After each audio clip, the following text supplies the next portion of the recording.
శ్రీమాత్రే నమః. మొదట అందరికీ కృతజ్ఞతలు తెలుపుకుంటూ ఈరోజు భాగాన్ని మనము మొదలు పెట్టుకుందాం. గత భాగంలో మనము దృశ్యాల గురించి చెప్పుకుంటూ అవి గుర్తు ఉండడానికి లేకపోతే గుర్తు లేకపోవడానికి గల కారణము నిర్వికల్ప సమాధి స్థితి, సవికల్ప సమాధి స్థితి అనేసి చెప్పుకున్నాం. అంటే ప్రతి ఒక్క దృశ్యము కూడాను sub conscious mind, super conscious mind, conscious mind అని ఈ మూడింటిలో కూడాను నిక్షిప్తమైనప్పుడే అది బయటకు ఈ విధంగా చెప్పడానికి కానీ, రాయడానికి కానీ, మనము ఇతరులతో మాట్లాడడానికి కానీ అవకాశం ఉంటుందన్నమాట. అలా కాదు అంటే ఒక సూపర్ కాన్షియస్ మైండ్లోను, సబ్ కాన్షియస్ మైండ్లోను ఉండింది అంటే వాళ్ళు నిర్వికల్ప సమాధి స్థితిలో ఉండి ఆ దృశ్యాలను కానీ, జ్ఞానాన్ని కానీ, జ్ఞానాన్ని కానీ పొందబడతారనమాట. ఇక్కడ అనుభవ జ్ఞానం అని కూడా ఎందుకు చెప్పాను అంటే ఏ జ్ఞానాన్ని అయితే మనం తెలుసుకుంటామో దానిని మనం ఆచరించినప్పుడు తిరిగి మనము జ్ఞానాన్ని, అనుభవ జ్ఞానాన్ని ఏదైతే పాటించామో దాని వలన కలిగేటువంటి ప్లస్లు, మైనస్లు, అప్ అండ్ డౌన్స్ అన్నీ కూడాను మనము కనుక్కుంటాము, తెలుసుకుంటాము, సొంతంగా అనుభూతిని పొందుతామన్నమాట. అందుకే అనుభవ జ్ఞానాన్ని కూడా మనము పొందబడతామన్నమాట. లోపలి నుంచి వచ్చేది జ్ఞానం అయితే మనం చేసి తెలుసుకునేది అనుభవ జ్ఞానం అవుతుంది. సో ఈ విధంగా మనం పొందబడిన జ్ఞానము, రెండింటి యొక్క జ్ఞానము మనల్ని ముందుకు నడవడానికి ఉపయోగపడుతుందన్నమాట. ఓకే, ఇప్పుడు నిర్వికల్ప సమాధి స్థితి అనేసి చెప్పుకున్నాం. ఏమి అంటే సబ్ కాన్షియస్ మైండ్లోను, సూపర్ కాన్షియస్ మైండ్లోనూ ఉంటుంది, కాన్షియస్ మైండ్లోకి మాత్రం రాదు అనేసి చెప్పుకున్నాం. ఎందుకు అంటే మనము భూమి మీద జన్మ తీసుకున్నప్పుడు ధ్యానం ద్వారా కానీ, లేకపోతే ఏ ఇతర యోగ సాధనలు కానీ, విషయాల ద్వారా కానీ మనము ముందుకు వెళుతున్నప్పుడు ఒకటి అనుభవపూర్వకంగా తెలిసి మన ఎరుకతో, అవేర్నెస్తో, అవేకంతో మనము వెళుతున్నామా లేదు అంటే మెడిటేషన్ చేసేటప్పుడు ఏ విధమైనటువంటి అనుభవాలు, అనుభూతులను పొందకుండా మనం ముందుకు వెళుతున్నామా అనేది ముఖ్యమన్నమాట. అంటే అది ప్రతిదీ కూడాను మన యొక్క చాయిసే ఉంటుందన్నమాట. అది సవికల్పంగానా, నిర్వికల్పంగానా అనేది మన చాయిసే ఉంటుంది. కానీ చాలామంది మాకు అనుభవాలు రావడం లేదు, దృశ్యాలు రావడం లేదు, మాకు ఏమీ తెలియదు అని చెప్తూ ఉంటారు. ఆల్రెడీ ఒక భాగంలో నేను చెప్పాను, ఏమీ తెలిసినా తెలియకపోయినా వాళ్లకు ధ్యానం చేయాలి అని ఇష్టం ఉంటుంది, ఇంట్రెస్ట్, శ్రద్ధ ఉంటుంది, ఆసక్తి ఉంటుంది. అంతకు మించి ఈ ధ్యానం వల్ల మనకు మంచి జరుగుతుంది, ముందుకు పోతున్నాము అన్న ఆలోచనతో చాలామంది ధ్యానం చేయడం నేను చూశాను, విన్నాను. మీకు ఆల్రెడీ ఎగ్జాంపుల్ కూడా చెప్పాను. సవికల్ప సమాధి స్థితిలో నేను ముందరికి వెళుతూ ఉంటే నిర్వికల్ప సమాధి స్థితిలో మా ఆయన ముందరికి వెళ్తున్నారనమాట. అంటే ఇక్కడ మా ఆయనకు ఎటువంటి జ్ఞానం కానీ ఏమి కానీ లేకపోయినా కూడాను తనలో వచ్చేటువంటి అప్పుడప్పుడు అయితే అనుభవాలను పొందుతూ ఉన్నారు. కానీ ఇప్పటి వరకు దాదాపు 20 సంవత్సరాలు కావస్తుంది. అప్పటి నుంచి అతను మెడిటేషన్ చేయడం అనేది జరుగుతున్నది. సో అంటే తనకు అనుభవాలను కానీ, అనుభూతులు కానీ కొన్నింటినే పొందినా కూడాను కేవలం వేళ్లలో లెక్కించవచ్చు. ఒక 20-30 లోపలే ఉంటుంది ఈ 19 సంవత్సరాలు, 20 సంవత్సరాలలో. కానీ తనకు మెడిటేషన్ అనేది ముందుకు వెళుతున్నాను, మంచిగా ఉన్నది, మంచి జరుగుతున్నది అన్న విషయాన్ని పక్కన పెడితే తను లోపల పొందుతున్నటువంటి అనుభూతి వలననే తాను మెడిటేషను ఇప్పటి వరకు కూడా చేస్తూ ఉండడానికి కారణం అనమాట. సో ఇప్పుడు ఏవైతే ఎన్ని వీడియోస్ చేశానో ఆ వీడియోస్ అన్నీ కూడాను నా యొక్క జ్ఞానము, అనుభవ జ్ఞానము, అంతరాత్మ యొక్క నుంచి వచ్చినటువంటి మెసేజెస్తోనే నేను ఇన్ని వీడియోస్ చేశానని కూడా చెప్పాను. సో ఇది సవికల్ప సమాధి స్థితి అన్నమాట. సో తనది నిర్వికల్ప సమాధి స్థితి అయితే నాది సవికల్ప సమాధి స్థితి. సో ఈ విధంగా మనము 2 రకాలుగా కూడా మనము ముందరికైతే వెళ్ళడం అనేది ఉంటుంది. ఒకటి తెలిసి చేసినా తెలియక చేసినా కూడా ధ్యానం అనేది ధ్యానమే అవుతుందన్నమాట. అందుకని తెలిసి చేసినా తెలియక చేసినా తప్పే అంటారు కదా. ఆ విధంగా మనము ఏ విధంగా చేసినా కూడా అది ధ్యానమే అవుతుంది, ముందరికే వెళుతూ ఉంటామన్నమాట. సో ఈ విధంగా మనం పొందే అనుభవాలన్నీ కూడాను మనకి జ్ఞానపరంగా కానీ, లేకపోతే అనుభవపరంగా కానీ మన నిజ జీవితంలో అంటే ప్రత్యక్షంగా ఫిజికల్ వరల్డ్లోకి వస్తూనే ఉంటాయి. కానీ దానిని చాలామంది పట్టుకోలేకపోతున్నారనమాట, అంతే తేడా.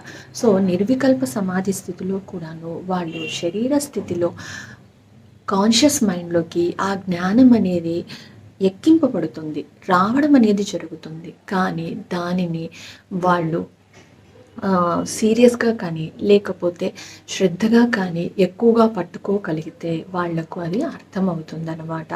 కానీ వాళ్ళకది నిర్వికల్ప సమాధి స్థితిలో బాగుంటుంది కాబట్టినే వాళ్ళలా ప్రొసీడ్ అయిపోతూ ఉంటారు. ముందరికి వెళుతూ ఉంటారనమాట. ఓకే. ఏ విధంగా వెళ్ళినా కూడాను మనకి ఈ 2 కూడాను సమాధి స్థితికి చేరుకోవడానికే వాటి యొక్క లక్ష్యము, గమ్యం అనమాట. మనము నిర్వికల్ప సమాధి స్థితిలో ట్రావెల్ చేసినా, సవికల్ప సమాధి స్థితిలో ట్రావెల్ చేసినా కూడాను మనమందరూ కూడాను మన గమ్యం అనేది మూలంకి చేరుకోవడం అనేదే. సో ఈ విధంగా మనము మూలంకి చేరుకునే దారిలో 2 ఉన్నాయి. అవి ఎలా అనేది అని మన నిర్ధారణ, మన నిర్ణయమే ఉంటుందన్నమాట. అది ఆల్రెడీ మనం డిజైన్ చేసుకునే వచ్చాం కాబట్టినే కొన్నిసార్లు అవి మార్పు అనేది చెందవు. కానీ మనము చాలా కాన్సన్ట్రేషన్గా, ఏకాగ్రతగా దానికే ఫోర్స్, ఎనర్జీని ఇచ్చినప్పుడు కానీ జరిగితే మార్పు చెందవచ్చును. కానీ లేకపోతే ఈ విధంగానే సమాధి స్థితికి చేరుకోవడం అనేది ఉంటుంది. అంటే సవికల్పలోను, వికల్పలోను చివరికి సమాధి స్థితికి చేరుకోవడం అనేది ఉంటుందన్నమాట. కాకపోతే ఇక్కడ మధ్యలో ఒకటి విషయం జరుగుతుంది. ఏమి అంటే నిర్వికల్ప సమాధి స్థితిలో ఉన్నా కూడాను వాళ్ళు జ్ఞానాన్ని పొందినే సమాధి స్థితిలోకి వెళ్తారు. సవికల్ప సమాధిలో ఉన్నా కూడాను వాళ్ళు జ్ఞానాన్ని పొందుతూ ధ్యానం చేస్తూ తర్వాత సమాధి స్థితికి వెళ్తారనమాట. నిర్వికల్పము, తర్వాత జ్ఞానము, తర్వాత సమాధి స్థితిలోకి వెళ్తుందన్నమాట. ఇక్కడ వచ్చేసి జ్ఞానము, సవికల్పము, తర్వాత సమాధి స్థితిలోకి ఎటు వెళ్ళినా చివరికైతే సమాధి స్థితిలోకి వెళ్ళడం అనేది లక్ష్యం అవుతుంది. కానీ అది నిర్వికల్పము ప్లస్ జ్ఞానమా, లేకపోతే జ్ఞానము ప్లస్ సవికల్పమా అనేది వారి యొక్క ఇచ్చ ప్రకారమే, కోరిక ప్రకారమే ఉంటుందన్నమాట. సో ఈ విధంగా ప్రతి ఒక్కరూ కూడాను ఏ విధంగా ఏ మార్గంలో వెళ్ళినా చివరికైతే సమాధి స్థితిలోకి వెళ్ళడానికే వారి ప్రయత్నం అంతా కూడాను అనేసి అర్థం చేసుకోవాలి. సో ఈ విధంగా మనకి నిర్వికల్ప ప్లస్ సవికల్ప ఈ 2 కూడాను మనకి ఏ విధంగా ఉపయోగపడుతుంది అనేసి అంటే, నిర్వికల్ప సమాధి స్థితిలో ఏమవుతుంది అనేసి అంటే వారు ధ్యానానికి కూర్చున్నట్టు మొదలు శూన్య స్థితిలో ఎక్కువ సమయం ఉంటూ అక్కడ నుంచి శక్తిని తీసుకోవడానికి, జ్ఞానం తీసుకోవడానికి ఉపయోగపడుతుంది అన్నమాట. అంటే ప్రతి ఒక్కరికి కూడాను అంతరాత్మ నుంచినే జ్ఞానం వస్తుంది. కానీ నిర్వికల్ప సమాధి స్థితిలో మొదట ఆత్మ నుంచి జ్ఞానాన్ని పొందుతూ వాళ్ళు conscious mind, sub conscious mind, super conscious మైండ్లో, అంటే సబ్ కాన్షియస్ మైండ్ నుండి ఆత్మ నుంచి మనకి అన్నింటి యొక్క అనుభవాలని పొందుతారనమాట. తర్వాత జ్ఞానం, ఆ పొందినటువంటి జ్ఞానము, ఆ పొందబడినటువంటి జ్ఞానము ఎక్కడి నుంచి వస్తున్నది అనేసి తెలియకపోయినా కూడాను ఎవరైనా ప్రశ్న కానీ లేకపోతే సందేహం కానీ అడిగినప్పుడు సమాధానం చెప్పడానికి ఈ జ్ఞానము వాళ్ళకి ఉపయోగపడుతుందన్నమాట. తర్వాత వారు కూడాను సమాధి స్థితి వైపుకే వెళతారు. ఇంకా సవికల్ప సమాధి స్థితిలో ఏమవుతుంది అనేసి అంటే ఎప్పుడైతే ధ్యానానికి కూర్చుంటామో వాళ్ళు శూన్యంకే వెళ్తారు. శూన్య స్థితి నుంచినే ఏమైతే చెప్పబడుతున్నదో, తెలియపడుతున్నదో అదంతా కూడాను, అంటే సూపర్ కాన్షియస్ మైండ్ నుంచి సబ్ కాన్షియస్ మైండ్ నుంచి కాన్షియస్ మైండ్కి వాళ్ళు వచ్చేస్తారనమాట. సో ఈ విధంగా రావడం వల్ల వాళ్ళు మొదటగా జ్ఞానాన్ని అయితే పొందబడతారు. పొందిన తర్వాత సవికల్పలో ఆల్రెడీ ఉన్నారు కదా, ఏదైతే జ్ఞానం ఉన్నాదో దానిలోనే ఆ జ్ఞానాన్ని పొందుతూ ఉంటారనమాట. సో జ్ఞానాన్ని పొందుతూ సవికల్పలో ఉంటూ, అంటే ధ్యానంలో సవికల్ప సమాధిలో ఉంటూ చివరికి సమాధి వరకు వెళతారనమాట. ఇక్కడ నిర్వికల్పలో మనకి ఏమవుతుంది అనేసి అంటే ఏ అనుభవాన్ని కానీ, ఏ జ్ఞానాన్ని కానీ, ఏ దృశ్యాన్ని కానీ చూడకుండా శూన్యంలో ఉండడం అనేది జరుగుతుంది. సవికల్పాలో శూన్యంలోనే ఉంటూ వాళ్ళు చూస్తున్నది, వింటున్నది, తెలుసుకుంటున్నది అంతా కూడాను కాన్షియస్ మైండ్లోకి వచ్చేస్తుంది. అంటే శరీర స్థితిలోకి వెంటనే వాళ్ళు పొందబడతారనమాట. అందుకని సవికల్ప అయినా నిర్వికల్ప అయినా కూడాను రెండింటి యొక్క ముఖ్య ఉద్దేశము మనకి ఆల్రెడీ చెప్పుకున్నట్టు సమాధి స్థితినే. కానీ ఏ విధంగా ఉన్నా కూడాను భయపడవలసినటువంటి పని లేదు, బాధపడవలసినటువంటి అవసరం లేదు. ఇలా చెప్పడానికి కారణం ఏమి అనేసంటే, చాలామంది మాకు దృశ్యాలు కానీ, అనుభవాలు కానీ ఏమీ లేవు, రావు అని బాధపడి చాలామంది మెడిటేషన్ నిలిపేసిన వాళ్ళు కూడా ఉన్నారనమాట. ధ్యానం కానీ, ధ్యాన సాధన కానీ, యోగం కానీ, యోగ సాధనాలు కానీ గుర్తుపెట్టుకోండి. మనం ముందుకు వెళుతున్నామా లేదా అన్నది ముఖ్య ఉద్దేశమే కానీ, మనం పొందుతున్నామా లేదా అనేది పక్కన పెట్టవలసినటువంటి విషయం అన్నమాట. ఇలా చెప్పడానికి కారణం ఏమి అనేసంటే, మన వయస్సు పెరుగుతుంది అనే విషయం అందరికీ తెలుసు. అది తెలిసి పెరుగుతున్నదా, తెలియక పెరుగుతున్నదా అనే విషయాన్ని మనం పక్కన పెడితే, పెరుగుతున్నాము అనేది ముఖ్య ఉద్దేశం అన్నమాట. మనము పుట్టినప్పుడు 1 అడుగు, 1.5 అడుగు, 2 అడుగులు ఉంటాం. ఇప్పుడు ఆటోమేటిక్గా పెరుగుతున్నాం కదా.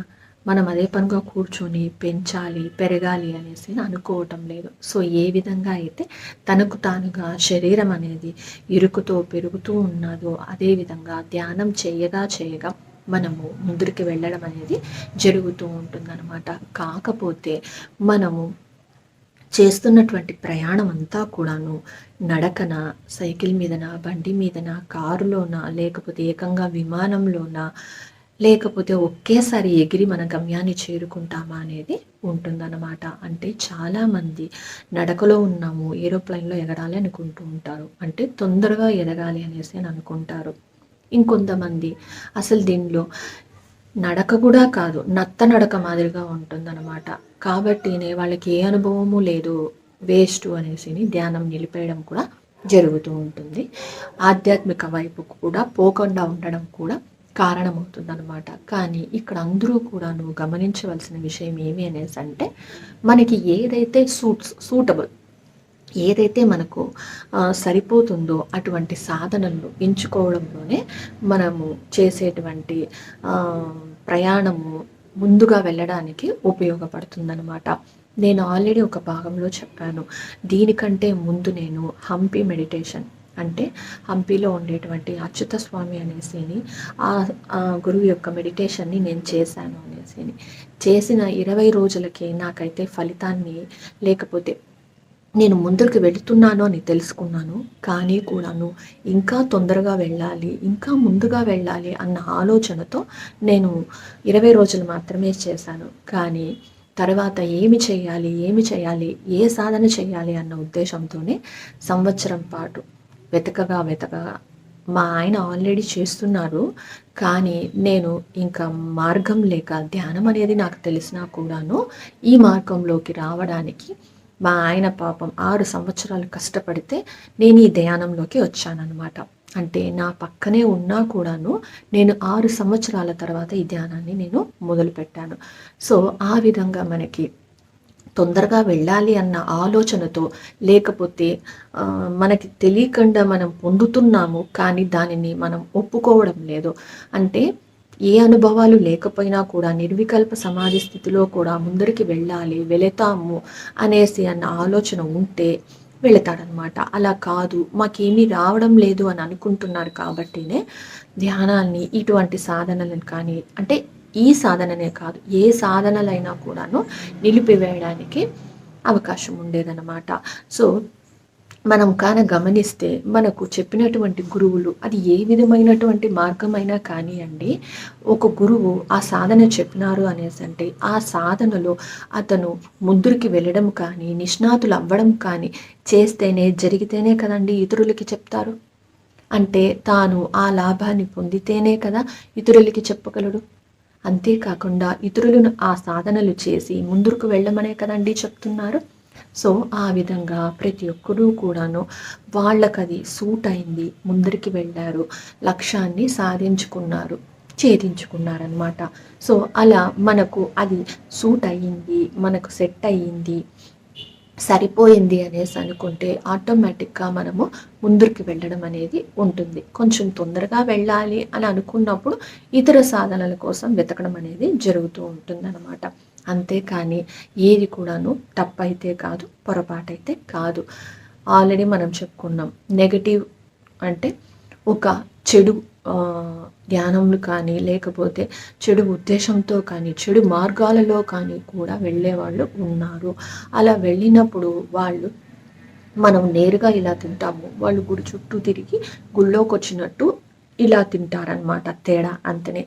ఏ మార్గంలో అయినా కూడాను చివరి మార్గము సమాధి స్థితికి చేరుకుంటూ మూలంను చేరుకోవడమే అనమాట.